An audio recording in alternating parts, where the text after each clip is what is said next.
कोकणात पुन्हा एकदा पावसाचा जोर या ठिकाणी वाढलेला पाहायला मिळतो आहे। रखडलेला मान्सून पुन्हा एकदा सक्रिय झालेला पाहायला मिळतो आहे। मध्यरात्रीपासून कोकणामध्ये धुवाधार पावसाची बॅटिंग या ठिकाणी सुरू असलेली पाहायला मिळते आहे।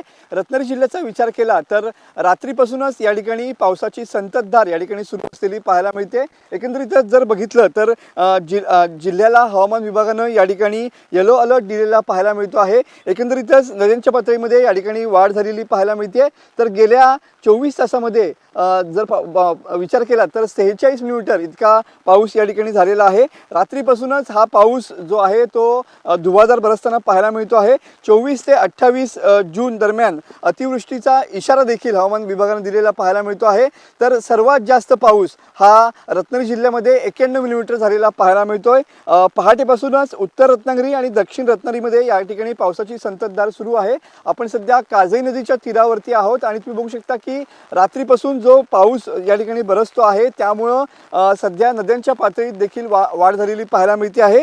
जिल्ह्यातील सर्वच नद्या या दुथडी भरून वाहताना पाहायला मिळत आहेत। काजळी असू दे नंतर खेडची जगबुडी असू दे या नद्यांच्या पातळीमध्ये सुद्धा या ठिकाणी वाढ झालेली आहे। आज दिवसभर या ठिकाणी पावसाचा जोर हा अशाच पद्धतीने कायम राहणार आहे। त्यामुळे पुढचे 2 ते 3 दिवस हे कोकणासाठी मुसळधार पावसाचेच असणार आहेत।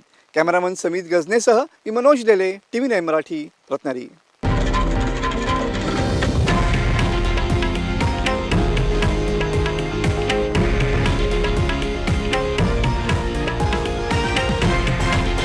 हे आहे देशातील नंबर 1 न्यूज नेटवर्क आणि आपण पाहत आहात TV9 मराठी, एकमेव।